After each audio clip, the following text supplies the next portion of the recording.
The gift bags at an anti-gay summit addressed by Trump include a pamphlet warning about the health hazards of homosexuality. Donald Trump today became the first sitting president in recent history to address the gathering of a listed anti-LGBT hate group when he spoke at the Value Voters Summit. The event was held by the Family Research Council, a hardline evangelical group which is listed by the Southern Poverty Law Center as an anti-gay hate group due to its aggressive homophobic stance. The White House ignored repeated warnings about extremist homophobes at the event, pushing ahead with a planned appearance by Trump, who praised evangelical voters and suggested support for broad religious freedom protections in his speech. Meanwhile, the event's organizers were distributing anti-LGBT propaganda to attendees. A gift bag handed to every attendee that heard Trump speak included a leaflet promoting a book titled The Hazards of Homosexuality. The leaflets say the sexual revolution and mainstreaming of homosexuality have created a public health crisis affecting us all. But the media give little attention to the danger of gay and lesbian sexual practices and the resulting health problems experienced by the gay lesbian bisexual population. Worse, the medical authorities deliver mixed messages to those at high risk while failing to protect the broader public. Homosexual and bisexual men are most severely affected and are driving the recent increases in STDs. Lesbians, heterosexuals and youth are increasingly at risk by imitating dangerous gay practices. The book brings together widely dispersed facts, carefully documenting the disproportionate incidence of disease and mental disorders in the GLB community. A brief survey of the transgender phenomenon is included.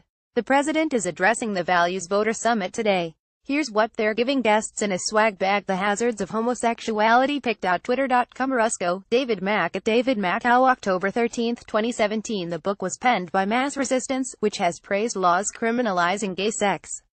Sarah Kate Ellis, president and CEO of GLAAD, said this morning, addressing a gathering of some of the most extreme LGBTQ activists in the country, Trump once again legitimized hate speech and vowed, again and again, to write discrimination into law by pushing laws focused on religious exemptions.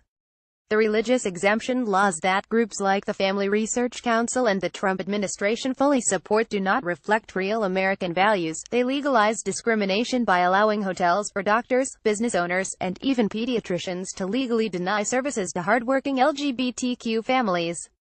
Trump's Attorney General Jeff Sessions this week claimed that Christians have a fundamental right to discriminate against gay people.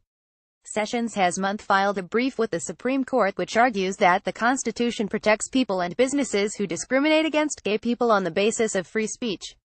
His intervention comes as the court prepares to consider the case of a baker who refused to serve a gay couple on the grounds of religion.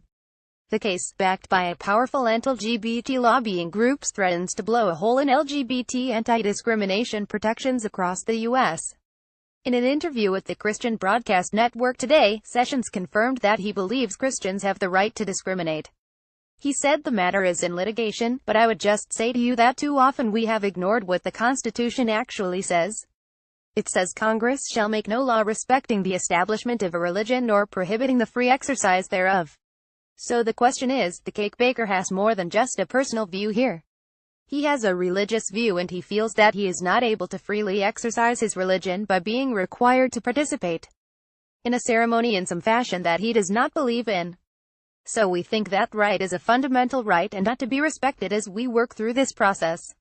He added, of course, in the 1990s we passed a Religious Freedom Restoration Act that said the government should not constrict a person's religious belief without a compelling reason to do so. So we think that statute has been ignored too often and not respected sufficiently. And so when you consider those two things, then you're getting not only greater protection for people's religious beliefs, that I think should be given. Sessions has led the Trump administration's anti-LGBT agenda. With blessings from Trump and Pence, he has set out to undermine protections for LGBT people across the federal government, in a series of decisions reversing Obama administration guidance. The Justice Department issued a directive last week protecting the right to perform or abstain from performing certain physical acts in accordance with one's beliefs, granting an unlimited license to discriminate against LGBT people based on religion.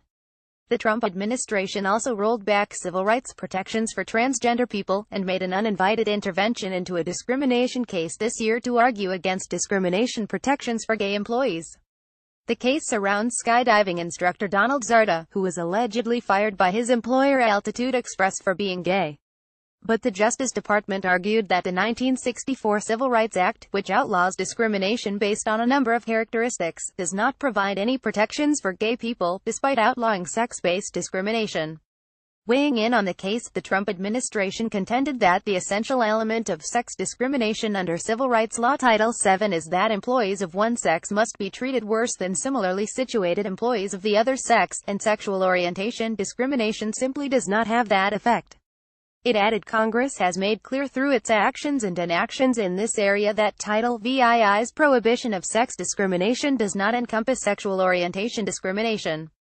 The administration directs this court should reaffirm its precedent, holding that Title VII does not prohibit discrimination because of sexual orientation.